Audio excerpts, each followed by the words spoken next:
ಕುತ್ತಿಗೆ ನೋವು, ಬೆನ್ನೋವು, ಸೊಂಟ ನೋವಿಂದ ಬಹಳಷ್ಟು ಜನ ಬಳಲ್ತಾ ಇರ್ತಾರೆ. ಕುತ್ತಿಗೆಯಿಂದ ಕೈಗೆ ಸೆಳೆತ ಬರ್ತಾ ಇದೆ, ಸೊಂಟದಿಂದ ಕಾಲಿಗೆ ಸೆಳೆತ ಬರ್ತಾ ಇದೆ ಅನ್ನೋದು ಡಿಸ್ಕ್ ಸಮಸ್ಯೆ ಲಕ್ಷಣ ಆಗಿರಬಹುದು. ಈ ಡಿಸ್ಕ್ ಸಮಸ್ಯೆ ಬಂತು ಅಂದ ತಕ್ಷಣ ನನ್ನ ಜೀವನಾನೇ ಮುಗ್ದೋಯ್ತೇನೋ, ಇನ್ನೇನು ಮಾಡಕ್ ಬರೋದಿಲ್ವೇನೋ, ಇದು ನನ್ಗೆ ಯಾಕೆ ಬಂತು, ನಾನೇನು ತಪ್ಪು ಮಾಡಿದೆ, ಇದರಿಂದ ಪರಿಹಾರ ಹೇಗೆ, ನಾನು ಕಂಪ್ಲೀಟ್ ಆಗಿ ಬೆಡ್ ರೆಸ್ಟ್ ತಗೋಬೇಕಾ, ವ್ಯಾಯಾಮ ಮಾಡ್ಬೇಕಾ, ಅಥವಾ ಆಪರೇಷನ್ನೇ ಗತಿನಾ, ಈ ರೀತಿ ಹಲವಾರು ಗೊಂದಲಗಳು, ಪ್ರಶ್ನೆಗಳು ಬಹಳಷ್ಟು ಜನರಲ್ಲಿರುತ್ತೆ. ಈ ಡಿಸ್ಕ್ ಸಮಸ್ಯೆ ಬಗ್ಗೆ ಸಾಮಾನ್ಯವಾಗಿ ಇರುವಂತಹ 10 ತಪ್ಪು ಕಲ್ಪನೆಗಳೇನು ಅನ್ನೋದನ್ನ ಅರ್ಥ ಮಾಡ್ಕೊಳ್ಳೋಣ ಮತ್ತು ಅದ್ರ ಹಿಂದೆ ಇರುವಂತಹ ಸತ್ಯವನ್ನ ತಿಳ್ಕೊಳ್ಳೋಣ. ನಮಸ್ಕಾರ, ನಾನು ನಿಮ್ಮ orthopaedic surgeon doctor Kishan Bhagwat.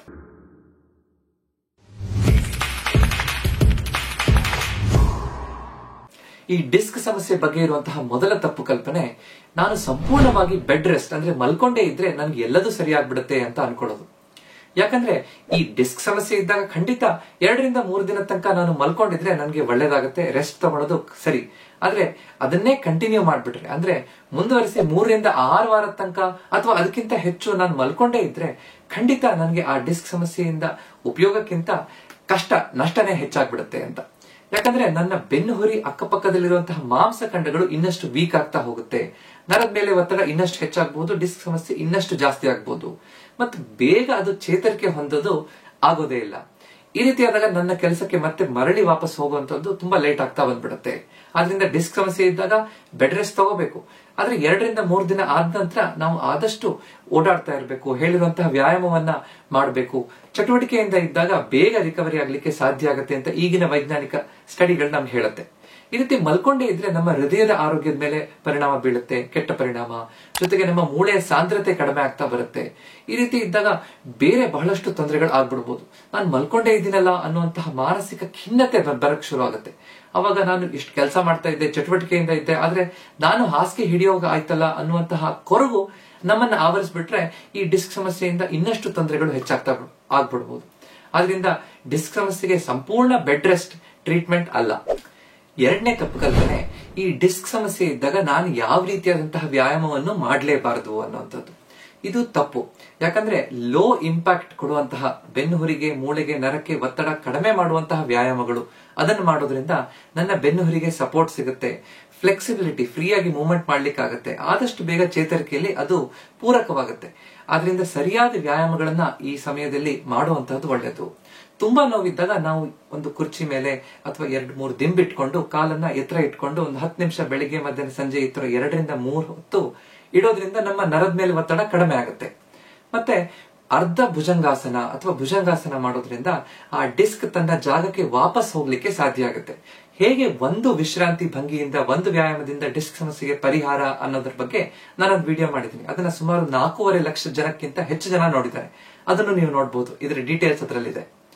ಅದ್ರ ಜೊತೆಗೆ ವಾಕಿಂಗ್ ಮಾಡುವಂತಹದ್ದು, ನಮ್ಮ ಬೆನ್ನು ಹುರಿ ಅಕ್ಕಪಕ್ಕದಲ್ಲಿರುವ ಮಾಂಸಖಂಡಗಳನ್ನು ಗಟ್ಟಿಯಾಗಿಟ್ಕೊಳ್ಳಿಕ್ಕೆ ಮಾಡಬೇಕಾಗಿರುವಂತಹ ಭುಜಂಗಾಸನ, ಪವನ ಮುಕ್ತಾಸನ, ಈ ರೀತಿಯಾದಂತಹ ಹಲವಾರು ಆಸನಗಳು, plank exercise, straight leg raise exercise, ಇದನ್ನ ಮಾಡೋದ್ರಿಂದ ನಮ್ಮ ಅಕ್ಕಪಕ್ಕದ ಮಾಂಸಖಂಡಗಳು, ಸ್ಪೈನ್ ಕೋರ್ ಚೆನ್ನಾಗಿರೋದ್ರಿಂದ ಡಿಸ್ಕ್ ಸಮಸ್ಯೆಯಿಂದ ನಾವು ಬೇಗ ಚೇತರಿಕೆ ಹೊಂದಲಿಕ್ಕೆ ಸಾಧ್ಯ ಆಗುತ್ತೆ.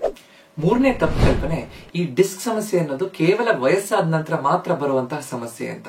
ನನಗೇನು ಹೆಚ್ಚು ವಯಸ್ಸೇ ಆಗಿಲ್ಲಲ್ಲ ಡಾಕ್ಟ್ರೇ, ನನಗೆ ಹೇಗೆ ಈ ಡಿಸ್ಕ್ ಸಮಸ್ಯೆ ಬರಬಹುದು ಅಂತ ಕೇಳ್ತಿರ್ತಾರೆ.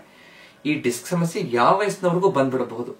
ಬಗ್ಗಿ ಸಡನ್ ಆಗಿ ಜರ್ಕ್ ಕೊಟ್ಟು ಭಾರ ಎತ್ತಬೇಕಾದ್ರೆ, ಏಟು ಬಿದ್ದಾಗ ಅಂದ್ರೆ ಮೇಲಿಂದ ಜಾರು ಬಿದ್ದಾಗ ಅಥವಾ ಆಕ್ಸಿಡೆಂಟ್ ಆದಾಗ ಅವಾಗ ಡಿಸ್ಕ್ಗೆ ಹೊಡೆತ ಬಿದ್ದು ನರದ ಮೇಲೆ ಒತ್ತಡ ಬರುವಂತ ಸಾಧ್ಯತೆ ಇರುತ್ತೆ.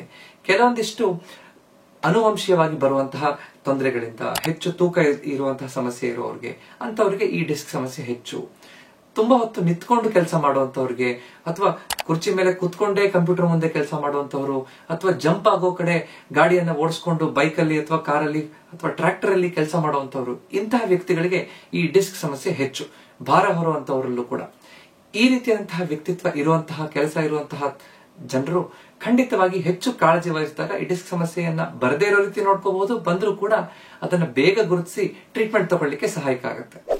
4ನೇ ತಪ್ಪು ಕಲ್ಪನೆ, ಈ ಡಿಸ್ಕ್ ಸಮಸ್ಯೆ ಕೇವಲ ಮುಂದೆ ಬಗ್ಗಿ ಭಾರ ಎತ್ತಬೇಕಾದ್ರೆ ಬಂದ್ಬಿಡುತ್ತೆ ಅಂತ ಅನ್ಕೊಳ್ಳೋದು. ಖಂಡಿತ ಬಗ್ಗಿ ಭಾರ ಎತ್ತುವಂತದ್ದು ಸರಿಯಾದ ಭಂಗಿಯಲ್ಲಿ ಮಾಡ್ಲಿಲ್ಲ, ಸರಿಯಾದ ವಿಧಾನದಲ್ಲಿ ಮಾಡ್ಲಿಲ್ಲ ಅಂದ್ರೆ ನಮ್ಮ ಡಿಸ್ಕ್ ಮೇಲೆ ಒತ್ತಡ ಬೀಳುತ್ತೆ. ಆದ್ರೆ ಕೇವಲ ಒಂದು ಸಲ ಎತ್ತೋದ್ರಿಂದ ಈ ಸಮಸ್ಯೆ ಬಂದೇ ಬಿಡುತ್ತೆ ಅಂತ ಹೇಳಕ್ಕಾಗಲ್ಲ. ನಾವೊಂದು ಕಲ್ಲನ್ನು ಹೊಡಿಬೇಕಾದ್ರೆ 10 ಸಲ ಆ ಕಲ್ಲಿಗೆ ಏಟು ಬಿದ್ದ ನಂತರ 11ನೇ ಸಲ ಆ ಏಟಲ್ಲಿ ಅದು ಹೊಡಿತು ಅಂತಂದ್ರೆ ಆ 10 ಏಟುಗಳ ಒಟ್ಟಿಗೆ ಆ ಶಕ್ತಿ ಆ ಕಲ್ಲನ್ನ ವೀಕ್ ಮಾಡಿರುತ್ತೆ. ಅದೇ ರೀತಿ ನಾವು ಪದೇ ಪದೇ ಮುಂದೆ ಬಗ್ಗಿ ಭಾರ ಎತ್ತಬೇಕಾದ್ರೆ, ಆ ಕಡೆ ಈ ಕಡೆ ಟ್ವಿಸ್ಟ್ ಮಾಡಬೇಕಾದ್ರೆ ಸರಿಯಾದ ಭಂಗಿಯಲ್ಲಿ ಮಾಡ್ತಾ ಇಲ್ಲ ಅಂದಾಗ ಆ ಡಿಸ್ಕ್ ವೀಕ್ ಆಗ್ಬಿಟ್ಟಿರುತ್ತೆ. ಯಾವುದೋ ಒಂದು ಸಲ ಸಡನ್ ಆಗಿ ಭಾರ ಎತ್ತಿದಾಗ ಆ ಡಿಸ್ಕ್ ಹಿಂದ್ಗಡೆ ಹೋಗಿ ನರದ ಮೇಲೆ ಒತ್ತಡ ಬೀಳುವಂತ ಸಾಧ್ಯತೆ ಇರುತ್ತೆ. ಆದ್ರಿಂದ ನಾವು ಇದನ್ನ ತಪ್ಪಿಸಬೇಕು ಅಂತಂದ್ರೆ ನಮ್ಮ ದೇಹ ತೂಕ ಸರಿಯಾಗಿ ಇಟ್ಕೋಬೇಕು, ಸರಿಯಾದ ಭಂಗಿಯನ್ನ ನಾವು ಕಾಪಾಡ್ಕೋಬೇಕು, ನಡಿಬೇಕಾದ್ರೆ, ಕೂತ್ಕೋಬೇಕಾದ್ರೆ.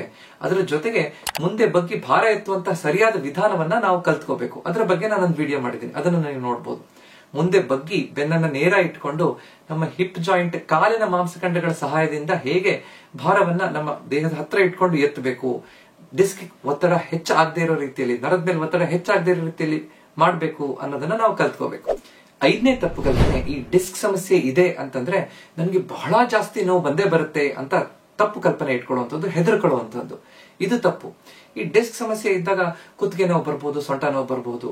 ಒಳಗಡೆ ಡಿಸ್ಕ್ ಅಲ್ಲಿರುವಂತಹ ನ್ಯೂಕ್ಲಿಯಸ್ ಪಲ್ಪೋಸಸ್ ಅನ್ನುವಂತಹ ಸಾಫ್ಟ್ ಭಾಗ, ಆನ್ಯುಲಸ್ ಫೈಬ್ರೋಸಿಸ್ ಅನ್ನುವಂತಹ ಸುತ್ತ ಇರುವಂತಹ ಗಟ್ಟಿ ಭಾಗವನ್ನು ಹರಿದು ಹಿಂದ್ಗಡೆ ಬಂದಾಗ ಡಿಸ್ಕ್ ಸಮಸ್ಯೆ ಅಂತ ಹೇಳ್ತೀವಿ. ಅದು ಎಷ್ಟು ಪ್ರಮಾಣದಲ್ಲಿದೆ ಅನ್ನೋದ್ರ ಮೇಲೆ ಏನೇನ್ ತೊಂದರೆಗಳಿದೆ ಅಂತ ನಿರ್ಧಾರ ಆಗುತ್ತೆ. ಸ್ವಲ್ಪ ಮಟ್ಟಿಗಿದ್ರೆ ಕುತ್ತಿಗೆ ನೋವು, ಸೊಂಟ ನೋವೇ ಇರಬಹುದು. ಅದೇ ಹೆಚ್ಚಾಗ್ತಾ ಇದ್ದಾಗ, ನರದ ಮೇಲೆ ಒತ್ತಡ ಬಂದಾಗ ಕುತ್ತಿಗೆಯಿಂದ ಕೈಗೆ ಸೆಳೆತ ಬರ್ಬೋದು, ಸರ್ವೈಕಲ್ ರಾಡಿಕುಲೋಪತಿ ಅಂತ ಹೇಳ್ತೀವಿ. ಸೊಂಟದಿಂದ ಕಾಲಿಗೆ ಬರ್ಬೋದು, ಅದನ್ನ ಸಯಾಟಿಕಾ ಅಂತ ಹೇಳ್ತೀವಿ. ಅದನ್ನ ಸರಿಯಾದ ಸಮಯದಲ್ಲಿ ಗುರುತಿಸಿದ್ರೆ ಇದನ್ನ ಹೆಚ್ಚಾಗದೇ ಇರೋ ರೀತಿಯಲ್ಲಿ ನೋಡ್ಕೋಬಹುದು, ಸರಿಯಾದ ರೀತಿಯಲ್ಲಿ ಚಿಕಿತ್ಸೆ ಪಡ್ಕೋಬಹುದು. ಆದ್ರಿಂದ ನಾವು ಹೆದರ್ಕೊಳ್ಳದೆ ಸರಿಯಾದ ಲಕ್ಷಣಗಳನ್ನ ಗುರುತಿಸೋದನ್ನ ಕಾಣ್ಕೋಬೇಕು. 6ನೇ ತಪ್ಪು ಕಲ್ಪನೆ, ಈ ಡಿಸ್ಕ್ ಸಮಸ್ಯೆ ಇರುವಂತಹ ಪ್ರತಿಯೊಬ್ಬರಿಗೂ ಕೊನೆಯಲ್ಲಿ ಆಪರೇಷನ್ ಬೇಕಾಗುತ್ತೆ ಅಂತ ತಿಳ್ಕೊಳ್ಳುವಂಥದ್ದು ಮತ್ತು ಹೆದರ್ಕೊಳ್ಳುವಂಥದ್ದು. ಡಿಸ್ಕ್ ಸಮಸ್ಯೆ ಅನ್ನೋದು ನಮ್ಮ ದೇಹದಲ್ಲಿ ತನ್ನಂತಾನೆ ಸರಿಪಡಿಸ್ಕೊಳ್ಳಿಕ್ಕೆ ಆಗುವಂತಹ, ಚೇತರಿಕೆ ಹೊಂದಲಿಕ್ಕೆ ಆಗುವಂತಹ ಒಂದು ತೊಂದರೆ ಅಂತ ಹೇಳ್ಬೋದು. ದೇಹಕ್ಕೆ ಆ ಶಕ್ತಿ ಇರುತ್ತೆ, ಡಿಸ್ಕ್ ಸಮಸ್ಯೆಯನ್ನ ಹೀಲ್ ಮಾಡ್ಕೊಳ್ಳುವಂತಹ ಶಕ್ತಿ ಅಂತ ಹೇಳ್ಬೋದು. ಇದನ್ನ ನಾವು ಸರಿಯಾದ ರೀತಿಯಲ್ಲಿ ರೆಸ್ಟ್ ತಗೊಳ್ಳೋದ್ರಿಂದ, ವ್ಯಾಯಾಮ ಮಾಡೋದ್ರಿಂದ, ಕೆಲವೊಂದು ಔಷಧಿಗಳನ್ನ, ಮಾತ್ರೆಗಳನ್ನ ತಗೊಳ್ಳೋದ್ರಿಂದ, ಕೆಲವೊಂದು ಫಿಸಿಯೋಥೆರಪಿ ಮೊಡಾಲಿಟೀಸ್ ತಗೊಳ್ಳೋದ್ರಿಂದ, ಎಪಿಡ್ಯೂರಲ್ ಸ್ಟೀರಾಯ್ಡ್ ಇಂಜೆಕ್ಷನ್ ತಗೊಳ್ಳೋದ್ರಿಂದ, ಈ ರೀತಿ ಹಲವಾರು ಟ್ರೀಟ್ಮೆಂಟ್ ಆಪ್ಷನ್ಸ್ ಗಳಿಂದ ಹೆಚ್ಚಿನ ಜನರಿಗೆ ಸಂಪೂರ್ಣವಾಗಿ ಡಿಸ್ಕ್ ಪ್ರಾಬ್ಲಮ್ ಸರಿಯಾಗ್ಲಿಕ್ಕೆ ಸಾಧ್ಯ ಆಗುತ್ತೆ. ಡಿಸ್ಕ್ ತನ್ನ ಜಾಗಕ್ಕೆ ವಾಪಸ್ ಹೋಗುತ್ತೆ, ಅದು ಒಳಗಡೆ ತನ್ನ ಕರಗ್ ಬಿಡುತ್ತೆ, ಒಣಗ್ ಬಿಡುತ್ತೆ. ಅವಾಗ ನರದ ಮೇಲೆ ಒತ್ತಡ ಕಡಿಮೆ ಆಗುತ್ತೆ.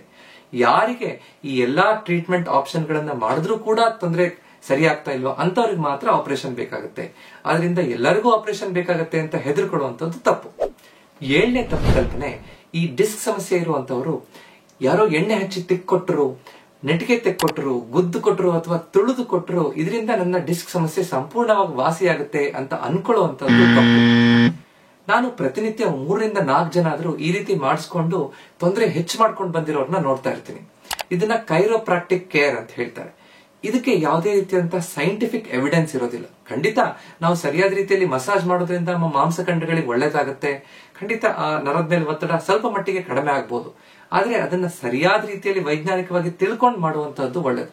ಯಾರೋ ನಾಟಿ ಔಷಧಿ ಕೊಡ್ತಾರೆ, ಯಾರೋ ತಿಕ್ ಕೊಡ್ತಾರೆ, ತುಳಿದು ಕೊಡ್ತಾರೆ ಅಂತ ಮಾಡ್ಕೊಳಕ್ ಹೋದ್ರೆ ತೊಂದರೆ ಹೆಚ್ಚಾಗುವಂತ ಸಾಧ್ಯತೆ ಇರುತ್ತೆ. ಮಾಂಸಖಂಡ ಸ್ಪಾಸಮ್ ಹೋಗ್ಬಿಡುತ್ತೆ, ಇನ್ನಷ್ಟು ಹೆಚ್ಚು ತೊಂದರೆ ಆಗುತ್ತೆ, ಆ ಡಿಸ್ಕ್ ಸಮಸ್ಯೆ ಇನ್ನಷ್ಟು ಹೆಚ್ಚಾಗ್ಬಿಡ್ಬೋದು. ಆದ್ರಿಂದ ಈ ರೀತಿ ಮಾಡ್ಬೇಕಾದ್ರೆ ನಾವು ಬಹಳ ಹುಷಾರಾಗಿರ್ಬೇಕು. 8ನೇ ತಪ್ಪು ಕಲ್ಪನೆ, ನಾನು ತುಂಬಾ ಹೊತ್ತು ಕೂತ್ಕೊಂಡೇ ಮಾಡುವಂತಹ ಕೆಲಸ ಮಾಡುವಂತಹ ವ್ಯಕ್ತಿ, ನನ್ಗೆ ಡಿಸ್ಕ್ ಸಮಸ್ಯೆ ಬಂದೇ ಬರುತ್ತೆ ಅಂತ ಅನ್ಕೊಳ್ಳೋದು ಅಥವಾ ಹೆದರ್ಕೊಳ್ಳೋದು ತಪ್ಪು.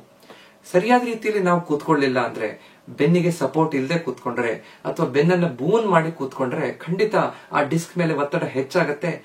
ಕಾಲಕ್ರಮೇಣ ಆ ಸಮಸ್ಯೆ, ಡಿಸ್ಕ್ ಸಮಸ್ಯೆ ಬರುವಂತಹ ಸಾಧ್ಯತೆ ಇರುತ್ತೆ. ಆದ್ರೆ ಸರಿಯಾದ ಸಪೋರ್ಟ್ ಅಲ್ಲಿ ಇಟ್ಕೊಂಡು ಕೂತ್ಕೊಂಡ್ರೆ, ಎರ್ಗೋನಾಮಿಕ್ ಚೇರ್ ಅಂತ ಹೇಳ್ತೀವಿ, ಬೆನ್ನು ನೇರವಾಗಿ ಇಟ್ಕೊಂಡು ನಮ್ಮ ಕೆಳಗಡೆ ಸೊಂಟಕ್ಕೆ ಸರಿಯಾದ ರೀತಿಯಲ್ಲಿ ಸಪೋರ್ಟ್ ಇದ್ದು ಸರಿಯಾದ ರೀತಿಯಲ್ಲಿ ಹೈಟ್ ಅನ್ನು ಅಡ್ಜಸ್ಟ್ ಮಾಡ್ಕೊಂಡು ನಾವು ಕೂತ್ಕೊಂಡು ಬರೆಯೋದು, ಓದೋದು, ಕಂಪ್ಯೂಟರ್ ಕೆಲಸ ಮಾಡ್ಕೊಂಡ್ರೆ ಖಂಡಿತ ನಮ್ಗೆ ಆ ಸಮಸ್ಯೆ ಬರುವಂತಹ ಸಾಧ್ಯತೆ ಕಡಿಮೆ ಇರುತ್ತೆ. ಇದನ್ನ ಕಂಪ್ಯೂಟರ್ ಬ್ಯಾಕ್ ಸಿಂಡ್ರೋಮ್ ಅಂತ ಹೇಳ್ತೀವಿ. ತುಂಬಾ ಹೊತ್ತು ಸರಿಯಾದ ರೀತಿಯಲ್ಲಿ ಕೂತ್ಕೊಂಡೇ ಮಾಡುವಂತ ಕೆಲಸದಲ್ಲಿ ಬರುವಂತ ಸಮಸ್ಯೆ ಅಂತ. ಇದನ್ನ ತಡೆಗಟ್ಟಲಿಕ್ಕೆ ನಾವು ಕಾಲಕ್ಕೆ ಸರಿಯಾದ ರೀತಿಯಲ್ಲಿ ಬ್ರೇಕ್ ತಗೋಬೇಕು. ಒಂದ್ ಅರ್ಧ ಗಂಟೆಗೊಮ್ಮೆ ಆದ್ರೂ ನಿಂತ್ಕೊಂಡು ಓಡಾಡ್ಕೊಂಡು ನಮ್ಮ ಬೆನ್ನನ್ನ ಸ್ಟ್ರೆಚ್ ಮಾಡಬೇಕು. ಸ್ವಲ್ಪ ಸ್ವಲ್ಪ ಬ್ರೇಕ್ ತಗೊಳ್ಳೋದ್ರಿಂದ ನಮ್ಮ ಮಾಂಸಖಂಡಗಳು ಮತ್ತೆ ಚುರುಕಾಗಿ ಆ ನೋವು ಬರುವಂತ ಸಾಧ್ಯತೆ ಕಡಿಮೆ. ಈ ರೀತಿ ಮುಂಜಾಗ್ರತೆಯನ್ನು ವಹಿಸಿದ್ರೆ ಖಂಡಿತ ಕೂತ್ಕೊಂಡು ಕೆಲಸ ಮಾಡಿದ್ರು ಕೂಡ ಸುರಕ್ಷಿತವಾಗಿ ಡಿಸ್ಕ್ ಸಮಸ್ಯೆಯನ್ನ ನಾವು ತಡೆಗಟ್ಟಬಹುದು ಅಥವಾ ಬರ್ದೇ ಇರೋ ರೀತಿಯಲ್ಲಿ ನೋಡ್ಕೋಬಹುದು. 9ನೇದು, ಈ ಡಿಸ್ಕ್ ಸಮಸ್ಯೆ ನನಗೆ ಒಂದ್ಸಲ ಬಂತು ಅಂದ್ರೆ ಶಾಶ್ವತವಾಗಿ ಜೀವನ ಪರ್ಯಂತ ಈ ತೊಂದರೆ ನಾನು ಬಳಲ್ತಾನೆ ಇರ್ಬೇಕು ಅಂತ ಅನ್ಕೊಳ್ಳೋದು ತಪ್ಪು. ಯಾಕಂದ್ರೆ ಈ ದೇಹ ತನ್ನಂತಾನು ಚೇತರಿಕೆ ಹೊಂದಿಕೊಳ್ಳುವಂತ ಶಕ್ತಿಯಲ್ಲಿ ಇರುತ್ತೆ. ಉದಾಹರಣೆಗೆ ನಾನೊಂದು 4 ಬೆಡ್ರೂಮ್ ಮನೆಯಲ್ಲಿ ಮುಂಚೆ ಇದ್ದೆ ಅಂತ ತಿಳ್ಕೊಳ್ಳಿ. ಸ್ವಲ್ಪ ದಿನದ ನಂತರ ಡಿಸ್ಕ್ ಸಮಸ್ಯೆ ಬಂದಾಗ ನನ್ನನ್ನ 2 ಬೆಡ್ರೂಮ್ ಮನೆಗೆ ಶಿಫ್ಟ್ ಮಾಡಿದ್ರು ಅಂತ. 4 ಬೆಡ್ರೂಮ್ ಮನೆ ದೊಡ್ಡದಿತ್ತು, ಅದೇ ಚೆನ್ನಾಗಿತ್ತು ಅಂತ ಹೇಳಿ ಸ್ಟಾರ್ಟಿಂಗ್ ಅಲ್ಲಿ 2 ಬೆಡ್ರೂಮ್ ಮನೆಗೆ ಅಡ್ಜಸ್ಟ್ ಆಗೋದು ಕಷ್ಟ ಆಗ್ಬೋದು. ಆದ್ರೆ ಯಾವಾಗ ನಾನು 2 ಬೆಡ್ರೂಮ್ ಮನೆಯಲ್ಲಿ ಅಡ್ಜಸ್ಟ್ ಆಗ್ಬಿಡ್ತೀನೋ ಅವಾಗ ಆರಾಮಾಗಿ ಜೀವನವನ್ನು ಸಾಗಿಸಬಹುದು.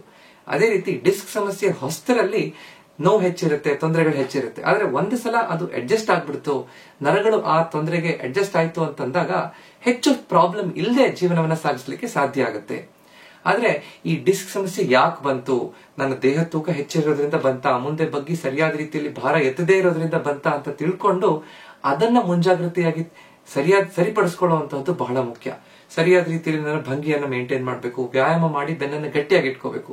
ಈ ರೀತಿ ಮಾಡೋದ್ರಿಂದ ಈ ಡಿಸ್ಕ್ ಸಮಸ್ಯೆ ಮತ್ತೆ ಮರುಕಳಿಸದೇ ಇರೋ ರೀತಿಯಲ್ಲಿ, ಮತ್ತೆ ತೊಂದರೆ ಕೊಡದೇ ಇರೋ ರೀತಿಯಲ್ಲಿ ನಾವು ತಡೆಗಟ್ಟಬಹುದು.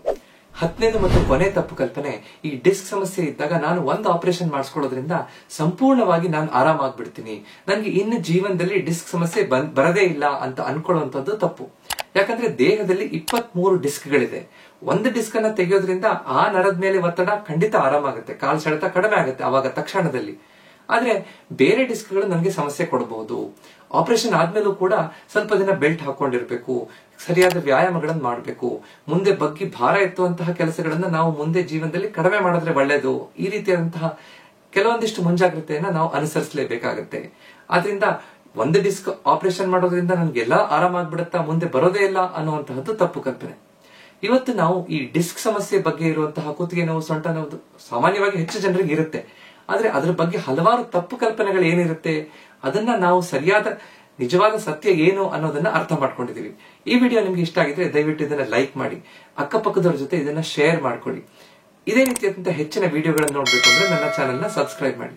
ಯಾಕಂದ್ರೆ ನಮ್ಮ ಆರೋಗ್ಯ ನಮ್ಮ ಕೈಯಲ್ಲಿರುತ್ತೆ, ಅದನ್ನ ಸರಿಯಾಗಿ ಇಟ್ಕೊಳ್ಳೋದು ನಮ್ಮ ಕರ್ತವ್ಯ. ನಮಸ್ಕಾರ.